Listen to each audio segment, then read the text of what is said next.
Hey, welcome to this episode of The Overcomers. My friend Josh Nadeau, is how you say it, is on with me. And man, I'm so bummed we're not doing this live, bro. Dude, likewise. To be fair, though, you just told me it's like mid-90s. Yeah, that's true. You might have died here, but we stay inside. We stay inside. Stay inside in Texas. You got aircon. We do, and it blows in here. Like my assistant's wearing a hoodie back there. Like it's nice and crisp Mittens. here. That's right.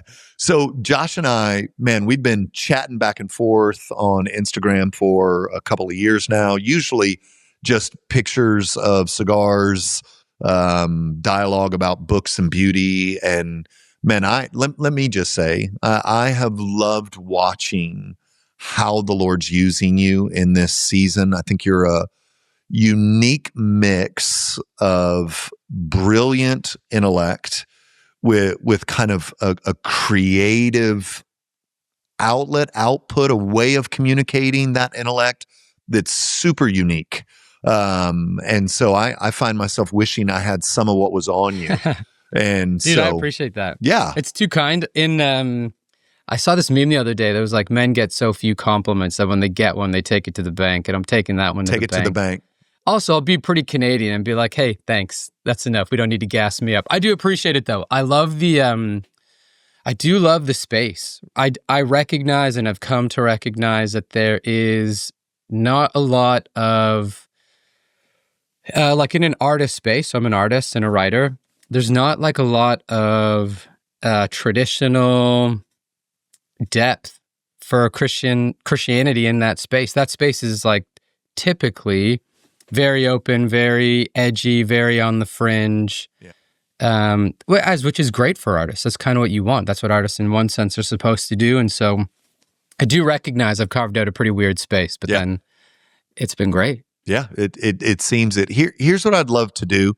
One, I think the thing I'm drawn to most about what you do and how you teach and how you really is tied to the power of beauty and the draw of beauty in the human soul for the good of the human soul, and how God has used that, maybe even designed creation in a real way to echo and reveal that. But I would love to hear, like, and I know you've written about this, and we'll talk about the book because I want everybody to buy it. But I'd love just give me a little bit of your story. I guess give our listeners. You grew up super Christian.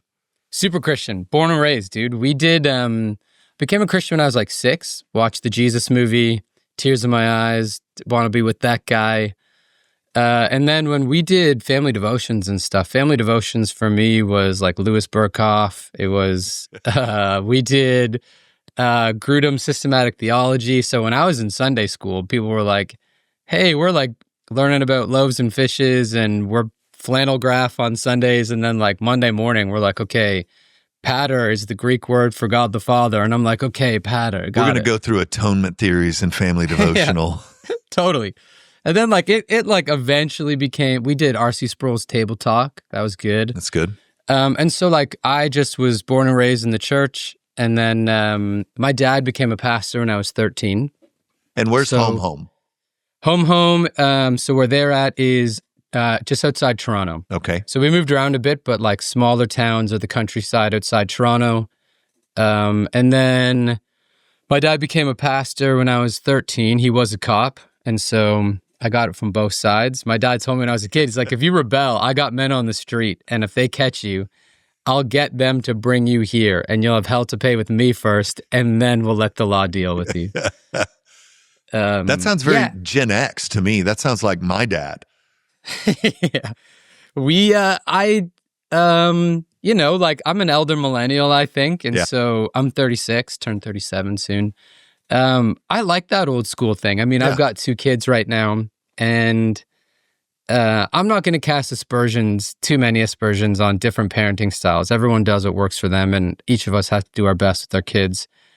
But I will say, there's like the intimidation and power factor, the difference between when my wife Aislinn is getting our little one in trouble or when I am. It's different. Is like, oh dude, it is like night and day. Also, it's hilarious. I remember being that age and just being Sure. like, my dad walks out of the room just being like, whoa, whoa, whoa. Whoa, big dogs here. Yeah. Like, let's pump the brakes. Yeah. Yeah. And so then for me, I mean, like, I kind of matured into my faith. Not into my faith. What ended up happening was through high school, I was like the poster boy. I knew everything. Didn't have a real living relationship with God because I knew all the stuff. Yeah. And I just kind of coasted. Things for me when I went to university is where stuff started, like rubber hit the road. And I really wanted to discern. So I had this thing. My undergrad is in physics, and then my master's is in theology. And so during the first 2 years of my physics degree, I was like, okay, I got to figure out if Jesus is raised from the dead. If Jesus is raised from the dead, then I'm pooched. Bible says so, right? If Christ is not raised, eat, drink, be merry, tomorrow you die. If he is, well, you do what he says. So then I came to the conclusion at the end of that first year that, yeah, resurrection, legit, I'm in. And then second year was like, is the Bible true? Because Jesus can be raised from the dead, but if the Bible's not legit, there's my other way out. Yeah. Then I was convinced of those two things, and that's kind of when my faith really matured. But as you know, when your faith matures, the weight of everything and all the promises and all the stuff you were told when you were a kid, that's when things really matter. Like nothing matters if you're coasting. Yeah. And so as I grew up from that, so it would have been 20 at around that time, that's when life started hitting.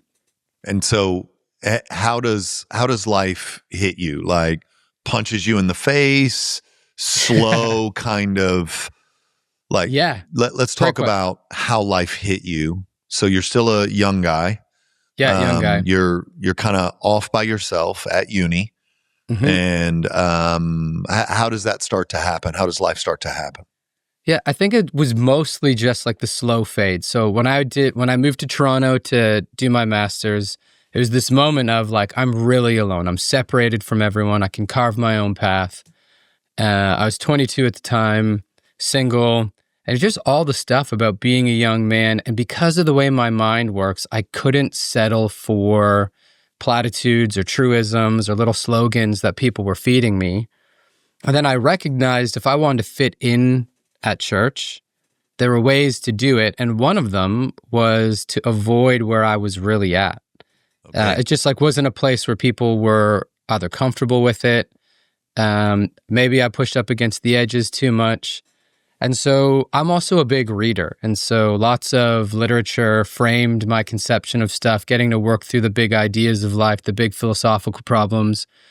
And I think what ended up happening for me, which is what I think, it's like, this is just the concept I have for most of life, is that there's a silent majority of people in our churches that just felt mediocre, that I felt like all the promises of my Christianity, that I was going to be fulfilled, that I was going to be full of joy, that I was going to have tons of hope, that wasn't coming through. And then I had all these vices, right? So I'm a drinker. I was a drinker. I was an alcoholic. We can get more into that in a little bit. I'm pretty apathetic. Like when things get tough, I just totally unplug. And I think even our current moment is very cynical. And so there's all these, like, they're not big sins. They're not even like Jerry Bridges' respectable sins. They're just like meh. They're just like the mediocrity of like a 5 out of 10 life. And I think that's most people. And when you coast at 5 out of 10 for a long time, it gets rough. And then for me, because I was the poster boy, I was involved in everything. So when I was at seminary, I was working full time. I was doing seminary full time. I was teaching at church, leading in small groups, discipling a bunch of guys. And so then I was going through like these cycles of burnout. And a lot of those things I was doing was either trying to prove to myself that my Christianity was something worth having, or that it made sense, that maybe if I could teach it to other people, I could teach it to myself, that I could somehow figure it out. I couldn't. And so I just like kept coping the way that I knew how, which was drinking a ton. Okay. And so how long does that season last? How long are we? It's probably like 5 years. Okay. Yeah, it's probably like 5 years. And the best way of framing it for people who don't know me, which will be most people on here, and to speak to the people who are just like normal like me, is like it's often not one big thing you do that sets your life on a horrible course. It's like a billion small choices. It's like the 10 choices you make every day of being apathetic and cynical, of, for me, having a drink to take the edge off, for whatever your insert coping mechanism here, right? Insert way you get by here. It can be porn, it can be gambling, it can be doom scrolling, Netflix, anything. It could be working out. Whatever. And so that, to me, so there's this ancient conception of the faith that every choice you make, every decision, every aspect of your life is either like an invitation upwards or a descent downwards. And for me, I just kept making the wrong decisions, not necessarily the worst decisions, but I just kept decreating myself. Yeah. Until eventually, I remember I was looking through a journal when I was writing the book. And I remember writing, like, that in the world but not of, I feel it, but I don't feel it like a Christian feels it. I feel like a shell of a man. I feel like I'm a ghost haunting my city, like I'm a coyote, like carving through the shadows, being like, I don't belong here. And I think that's most people. Yeah. I think that there's that mediocre in-between space of slow decreation, and we wonder, like, how did I end up here at the bottom? Yeah. And so that's a 5-year descent, or you called it decreating, which is great language. What then ultimately jostles you out of that, or at least makes you aware of, oh my gosh, this is where I am? Totally. So I am newly married. So I'm like 26 or 27, and I'm having a double of bourbon before work in the morning. At this time, I'm working at a big bank in Toronto, and right at Yonge and Dundas, which is like our knockoff of Times Square. Okay. So it's 5 a.m. I've been awake for an hour. I'm just looking out. I'm leaning on the counter. I've got the stovetop light on, so it's that gross, pale, like fluorescent, drains all the life from your body. And I'm looking at the double of bourbon, and I knock it back just like I had a million times. And my wife was sleeping, so I just give a little salute to the door and head off to cycle into work, just like I had a million times before. And as I'm going in, I just keep having this thought, like I had many times before, that some subway car would derail, or like a car tire would blow and just hit me and do the deed I'm too afraid to commit. And my nausea that normally accompanied a stiff morning drink felt more like repulsion. And as I'm feeling just this weight of like, dude, it'd be so easy. Like, you could just not be here. You could take the big sleep. That would be the way to like quiet all the turmoil inside of you. So I call this rock bottom. This is like my complete rock bottom moment. I just feel like this ache in my chest, this longing, this desire for something, this like echo. And I call it, now looking back, the hidden music. It was just like this thing that was calling out to me. And I had this moment where it wasn't like this massive epiphany, like, oh my gosh, I'm a Christian again and everything's going to make sense. What ended up happening was, it was like, okay, Josh, like if you're okay to take yourself out or to wish you were gone, you can give this one last go, not according to anyone else's standards, but like you figure it out the way that you need to figure it out. So that was the pivotal initial moment. And so what does it look like then to me, it sounds, just knowing what I know, sounds so complex to, be doing family devotionals with a systematic theology book. And that book in particular is a very, like, it's a reformed, charismatic, complementarian. It is a fairly, I don't want to call it conservative. I don't think that's fair, but that's your background. Totally. You kind of have the facts. They're not facts on fire, right? They're just facts. You hit rock bottom, you hear the song. Now, how do you start to both untangle and weave at the same time? Totally. And that's the hard part, is I have this whole language and framework that clearly was not working for me. So I remember thinking to myself, listen, this could be 100% true, but if it's not changing my life, how true can it be? right? And either the problem's the truth I'm believing or the problem's me. And I'm okay to figure out which one it is. Yeah. And so I didn't know what the next right step was because I knew what everyone had told me to do. And I'd done it a bajillion times. Take 2 verses, call me in the morning, right? And I was like, okay, like Platitudes, put them into a 6-shooter. Yeah, I mean, you're in Texas, a revolver, put some Platitudes in, boom. Even though we tend to use more semi-autos now here in Texas than the revolvers. Take me back, man. Yeah. Take me back to the good old days, to the Yosemite Sam days. Yeah, so I didn't know what to do theologically, but because I'd read so many books, the idea was I'd seen the hero's journey before, right? All my heroes, all the people in every book, they all faced this crisis and they said, okay, fine, I just have to take the next right step. I don't know where I'm going. I don't know how I'm going to get there, but I can just take the next right step. And so all I did was do my best to take the next right step. And for me, initially, that looked like quitting my job. I'm not telling people to quit their jobs. It was just, hey, I need to probably stop drinking.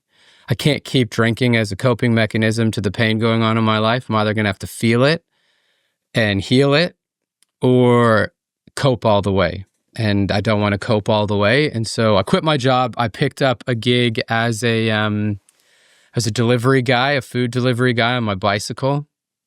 And so many mini revelations of like who I really was. So I'm delivering food through the city and you just meet people just as lost and just as broken as you. The lady opens the door, she's smoking a cigarette. She just wants her Chinese food. She looks just as empty and destitute as I am. And then you meet someone else on like a high rise and they're living the dream and they ask you how long you've been doing this. And the first thing out of my mouth was like, hey, I used to be a project manager. Just started doing this. And I'm like, oh, okay, Josh, like what kind of insecurity do you feel? An identity crisis are you having that this person you will never see again needs to know that you are not a delivery guy? Yeah. What's wrong with being a delivery guy? And so I was like, okay, I think, Josh, like the first thing is an identity problem. You haven't, like, who are you really down at your core? And so then it was just the continued unweaving of all the things that I had assumed and all the hiccups along the way, right? So people at church heard about it and asked me to go out for drinks and for beers and told me that the reason why my marriage was rough and having a crisis of faith is because I'm not praying enough or not leading enough or not doing the stuff enough. And I remember telling the guy, I'm like, listen, I don't know if you're right. I just know it wasn't working. And maybe you're more right than I am because like you're not drunk at 5 a.m. before work. But this is clearly not working for me. And so what I wanted to find, what I needed to find was something that could bear up under my infinite need. Alcohol couldn't do it. Platitudes couldn't do it. Hypocrisy couldn't do it. Playing the part couldn't do it. So I had this infinite need, and what I wanted was something that could bear up against it. Yeah. And then tell me about your girl in all of this. You got a wife who married. Now, was she aware of kind of the duplicitous nature of what was going on in you before marriage, or did she marry super Christian and then go, oh crap, 10 minutes in?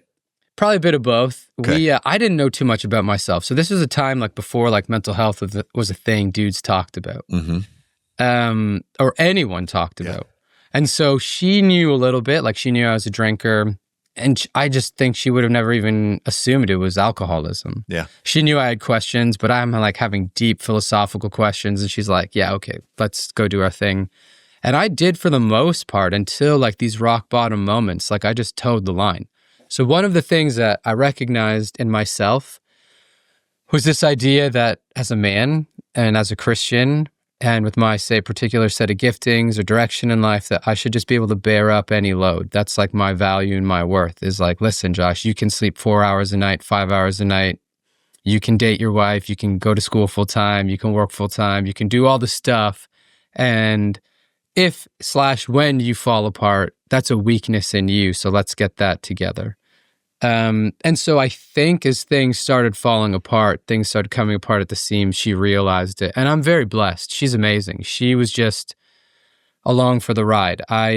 She was, I say often, like echoes of that hidden music, right? She's like the visible, tangible expression of Christ singing over me, of someone with me the whole way through.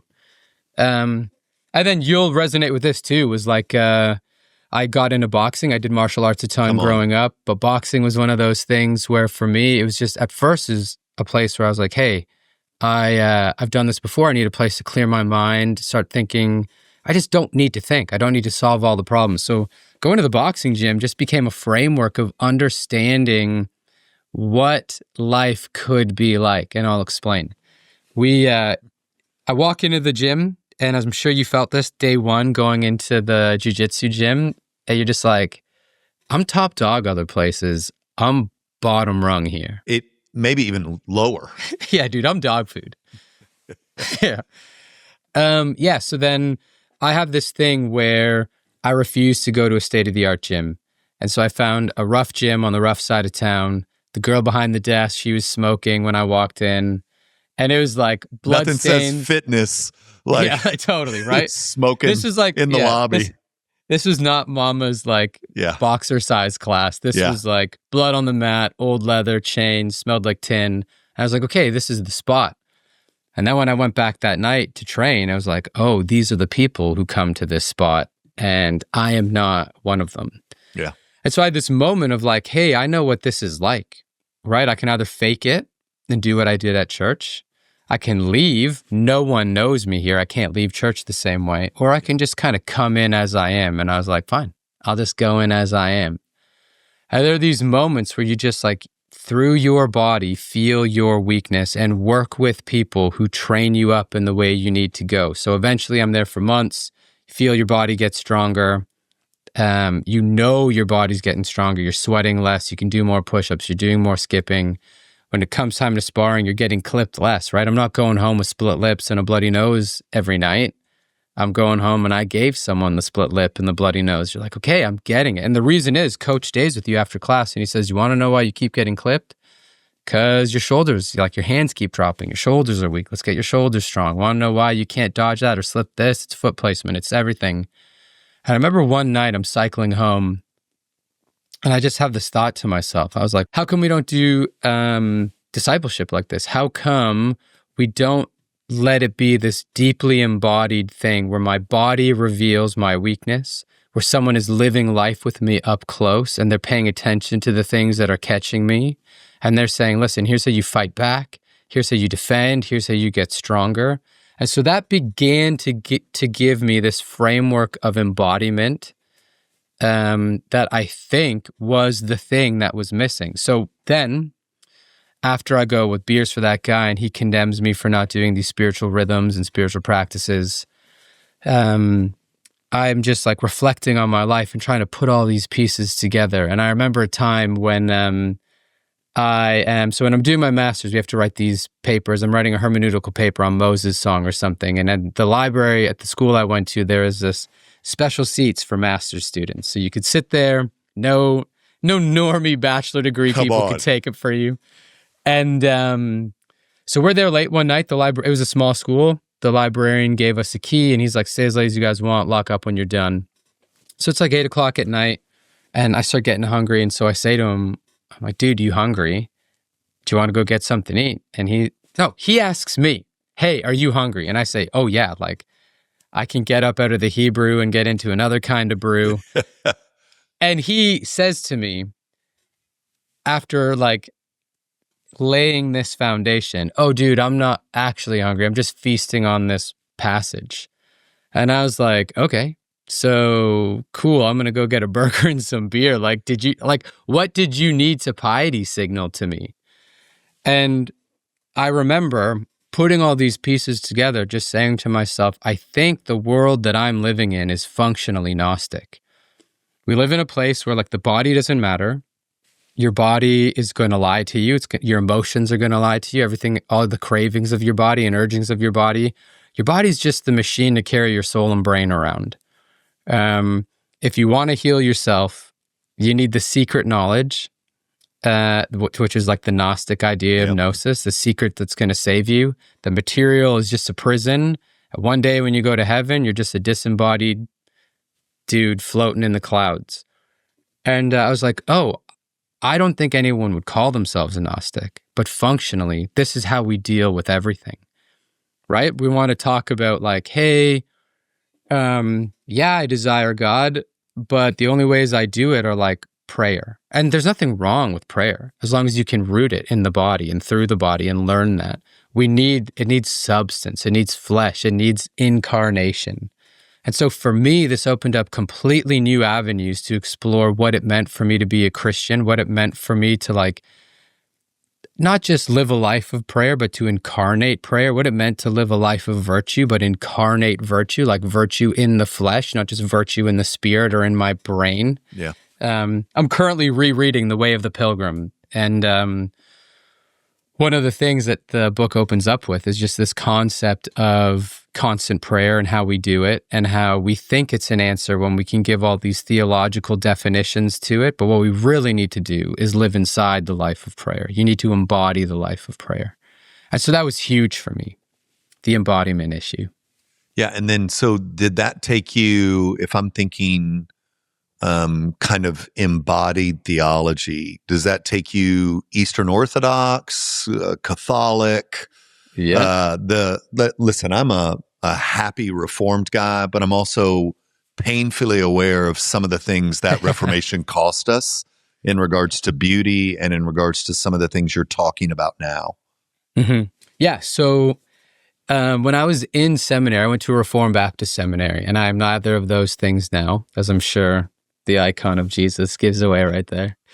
But I remember stumbling across a bunch of Roman Catholic thinkers and Eastern Orthodox thinkers.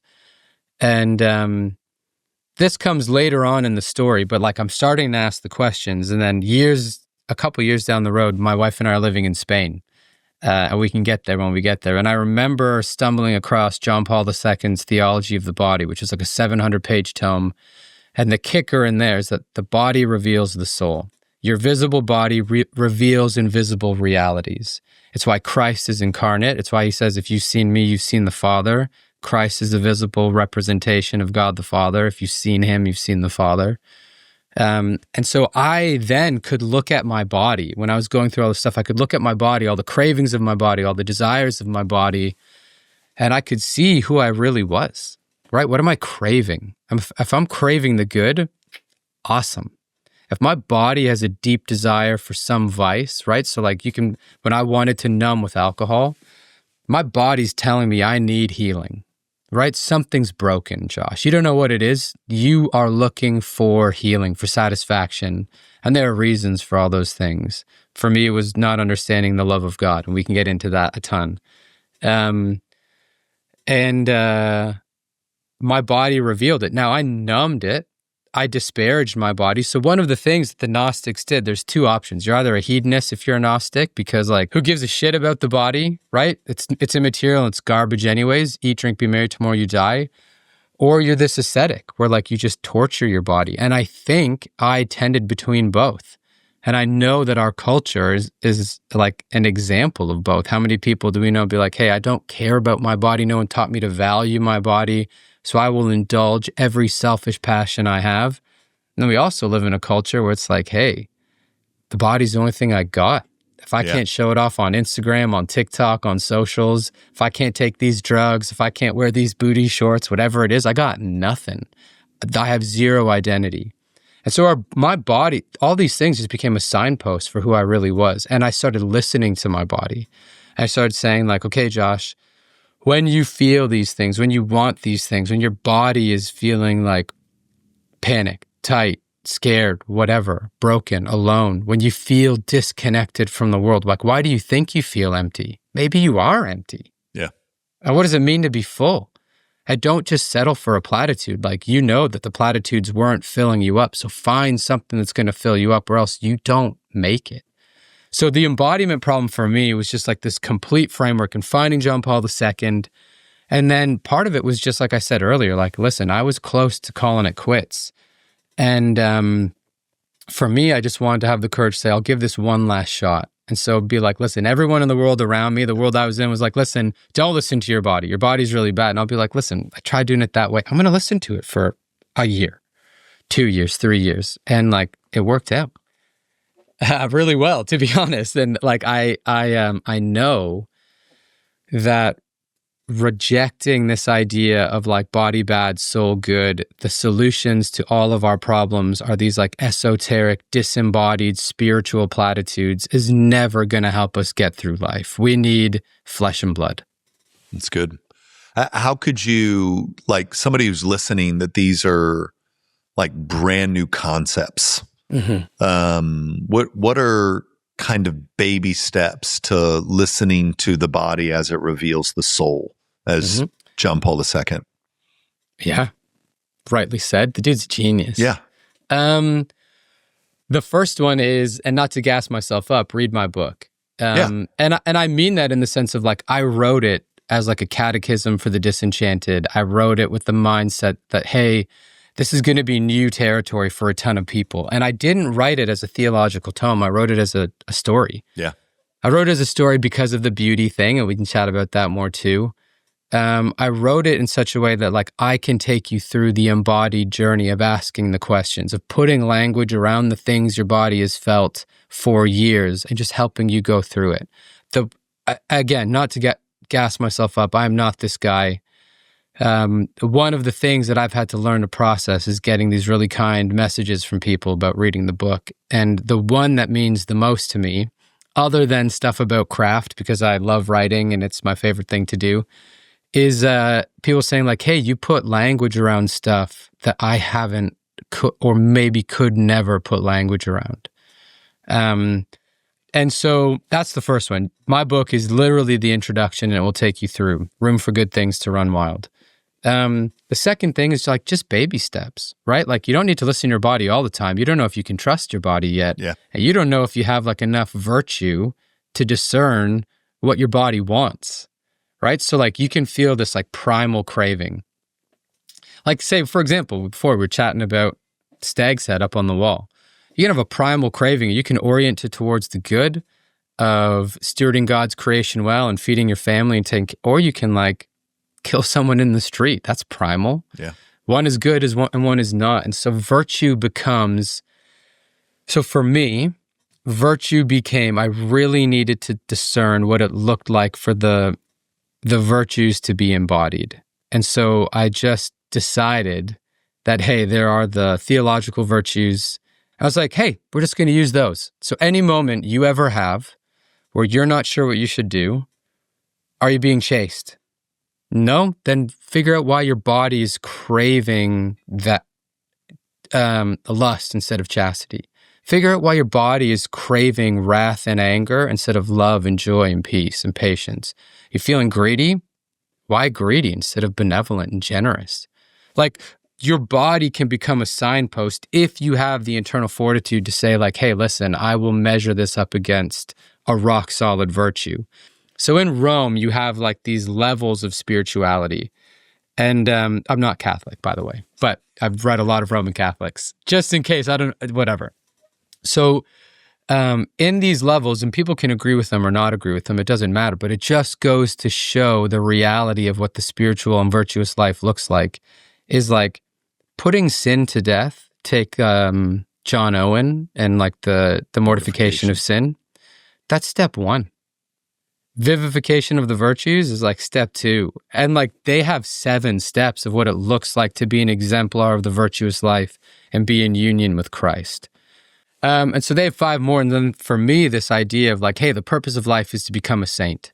Then if that's the path I'm on, then every opportunity is this invitation. And like, Josh, you have to get past it. So when Paul says like, you beat your body and make it your slave, he's saying you beat your body and align it with ultimate goodness and virtue. And then guess what? Your body loves virtue, and every craving you have, that's what heaven will be. That's like what the resurrection of the body will be like, is your every longing will be fully oriented towards truth and goodness and beauty. And so I was like, well, that's what I'm supposed to do now. And so these things became gateways. Now, like I didn't start off well. Like I got blackout drunk after deciding to become a saint. I made all kinds of mistakes. Like the rumors of my life were greatly exaggerated. But I was on the path and I knew that's what mattered. That's great. I love that idea of like being on the path. I just think after 30 years in ministry and 23 pastoring the same group of people, basically, that metaphor, and really that whole kind of Pilgrim's Progress idea of what faith looks like, where, man, sometimes you get trapped in the dungeon and you get lost in the forest, and sometimes you know you should have walked through this gate and you didn't walk through this gate, and now you're stuck. And that there's so much grace available that if you think sanctification is up and to the right, you're never going to let yourself experience or receive from God. But if you understand, like, I'm on the path, I'm on the long journey home, and this journey is fraught with dragons and dungeons and sorrows and victories and beauty and death, and Jesus knew what he was buying on the cross. He knew what he was purchasing. He's not looking at me now and wanting a mulligan. I think that Romans 5, how much more? Like, how much more? You know, that I love Romans 5. I mean, he's just such a beautiful Pauline way to say nobody was good. And yet that's when he died for you. How much more now that you're his adopted son, adopted daughter?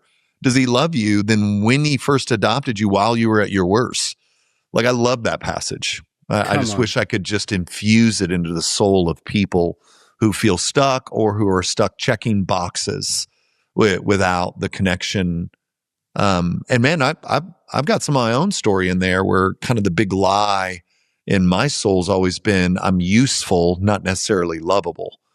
And so this whole idea was good for me, like really medicine for my soul, because my concept of God was, if I'm performing, then we're good. If I'm performing for God, then I'm good. But if I'm not being useful, then there's not much of me that's lovable or wanted. And man, that, you know, Paul's like, hey, don't return to slavery. Don't go back there. That's not true.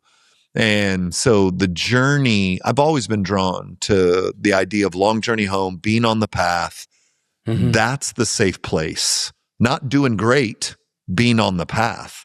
If I'm measuring the journey with highs and lows, I'm gonna not be doing well in certain seasons and be doing not as well as I think I'm doing in others. Totally. And so love that analogy. Yeah, I struggled a lot with the same thing. Like, the wilderness for me is how I always frame it, and like, the wilderness is dangerous. I had this big thing like, hey, yeah, like, Jesus loves me, this I know, for the Bible tells me so, but like, I didn't believe it, I didn't feel it, and I wanted to believe it and feel it, and I knew that experiencing the love of God was like the way. And that whole idea of usefulness, man, do I feel that? Man, did I, like, that was a different time in my life, and it was a dark time in my life. And I know, like, again, just to reiterate to people, the platitude and the idea of telling yourself that, yeah, Jesus loves me, this I know, because the Bible tells me so, is only going to get you so far. And the reason why, like, sanctification is just like this winding journey, this like wandering in the wilderness, is because, like, you have a lot of stuff inside of you to figure out why you can't enjoy and embrace and be loved by God. Yeah. Right? Like, so there's that Henry Nouwen thing of like, hey, the whole part of my life was not to go find God, but to realize he's been looking for me. Not to go love God, but to realize he's been loving me. And I have all this sin and rebellion and selfishness that keeps me from going, like, trusting, believing. And so the path into love for me was a big one. It was a heavy one. But I agree with you. Like, it's so easy. And like, the reminder that Paul gives is like, don't go back to lovelessness. Yeah. When he says, like, don't be like burdened again by that yoke of slavery, he's saying, like, don't go back to a loveless life. Yeah. Don't go back to the broken cisterns that hold no water. Don't go back to mud pies on the shore when adventure at sea is available to you, like Lewis says. But we're so quick to be like, yeah, I could be in control. Yeah, I could get the love of God from the bottom of this bottle. I'm sure of it. It'll work this time. Yeah. We are foolish creatures, as Lewis would so aptly put it. So talk a little bit about, I mean, you're sharing some of your stories. All of it's in the book. The book's exceptional, both technical and like in regards to beauty in writing. Found the story compelling. It was like just well done. And so talk a little bit about kind of your hope for that book in the lives of people, and kind of your own angst behind it. And this is kind of unique because we don't really do, like, I'm not usually having guys on to talk about their book, which isn't really what we've done, but I want you to talk about the book because I think people should read it. The impetus of the book was like, beauty will save the world. And so I think that beauty is the apologetic for the modern time. It was not truth claims that convinced me. I mean, I grew up super Christian, catechized at a very young age. It was beauty that brought me back. It was beauty. It was the beauty of God that sang the song over me. And it was a song that I had to find the tune to. And so what I wanted to do with the book was just say, hey, beauty's the apologetic. I'm going to give every ounce of truth I possibly can, not through the framework of a lecture, of a systematic theology, of any theological tome, but through the most beautiful story I can tell, which is just God's work in my life. And I'm going to do my best to master my craft, to say it as best as I can, and use the art that I do to do that as best as I can. And so Peter Kraft, he's a Catholic philosopher. He has this idea of, so there's this idea of the transcendentals, truth, goodness, and beauty, and that God is the source of these things. So all truth is God's truth, all goodness is God's goodness, all beauty is God's beauty, and these things exist insofar as they find their source in God. Now that's like the ontological way of talking about it. So being, God's being leads to truth, truth leads to goodness, and goodness expresses virtue. But there's this psychological expression of those things, which is what you and I experienced it, and this embodied experience of, which is like, listen, if I look at you, I don't think to myself, oh man, what a great ontological being. I'm like, hey, what a handsome cat. I like hanging out with Matt. I like telling stories. I like laughing. I like the beauty I'm experiencing in him and through him. And I was like, well, hey, like, God does that for me every day. I get sunrise every day. I get flowers. I get the mountains. I get my wife. I get my kids. I get everything. And so what happened to me in my life was just saying, like, what if beauty was God's apologetic, right? Like, what if this was God reaching out to me? And what if I just said, fine, I'm going to go as deep into beauty as I possibly can. I'm going to get drowned by it. And then that led to virtue. And then that led to truth. And truth led me home. Come on, man. So like, I just wanted to write the book. I know you're a pastor, you know this. You have the people who are at the bottom, who are bottoming it out, they're deconstructing, they're on the fringe. The people at the top, whether at the top for real or they're hypocritical, those are two slivers of people. 5% here, 5% here, maybe 10 on each side. I think you got 80 to 90% of people in the middle who are just struggling. And no one's speaking their language. When I say no one, I mean, I'm sure there are people, but by and large, no one is speaking their language. No one is talking to them. We're having cultural conversations. We're having the culture wars. We're having everything we're supposed to be having except for like, hey, like, what about the dude who's just like a 4 out of 10 life? Who's like, hey, like, my mom died and I'm not cheating on my wife and I'm not drinking myself comatose, but like, I'm coping by playing video games all day, and I'm not spending time with my kids, and I'm not spending time with the Lord, and I'm not doing all these things, and like, what is that doing to me? And so I just pictured as many people as I could who are on the fringe, who are being hypocrites, who are in this mediocre space, and I said, what if I had one chance to just bring them back? Yeah. And I think beauty is the way to do it. I think like, hey, like, you could conceive of the most beautiful life, and I think the most beautiful life, and I think I did my best about saying becoming a saint is the most beautiful life you can live. You got one shot. It'll be the hardest thing you ever do. Brutal. Becoming a saint, brutal. But it is so good. Worth it. And it'll change everything. So that's why I wrote it. It's just like the normal person, dude. Like, I can't shake. My dad's a pastor. He's just a normal guy. No one's ever going to know his name, right? I mean, I could tell people now, but you'll forget it by the mid-afternoon. And he's just like, he works 80-hour weeks and he meets with people whose like dogs died or kids quit or like daughters committed suicide or whatever it is. He's at you know what it's like being a pastor. There's so many unseen things. It'd be like, that's the life I want to talk to. The unseen things that you do, Matt, the unseen things these people go through, and this way of like, how do I conceive of a life where the promises of God get me through those? You know what I mean? Where like my friend's dad, when I remember being in high school, my friend's dad died on a motorcycle accident. And by the end of the week, everyone back to making fun of him. And you're like, what the hell are we doing? Yeah. And be like, what if God's truth could bear up underneath everything and make it worth it? Yeah. I don't know. Yeah, bro. That's it's a revolution, the book. Dude. It is. It can be. It can be.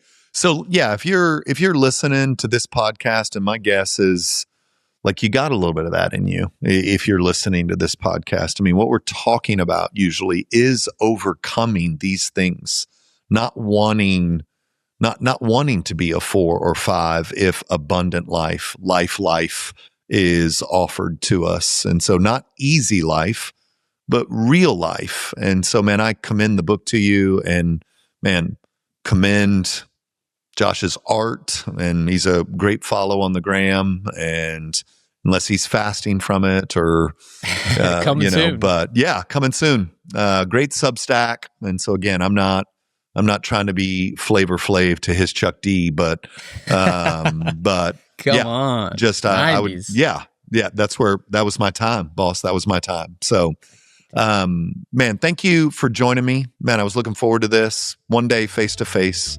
stories, background, best cigars possible. And we'll go from there. So thanks for tuning in to this episode of The Overcomers. God bless, and we'll see you next time.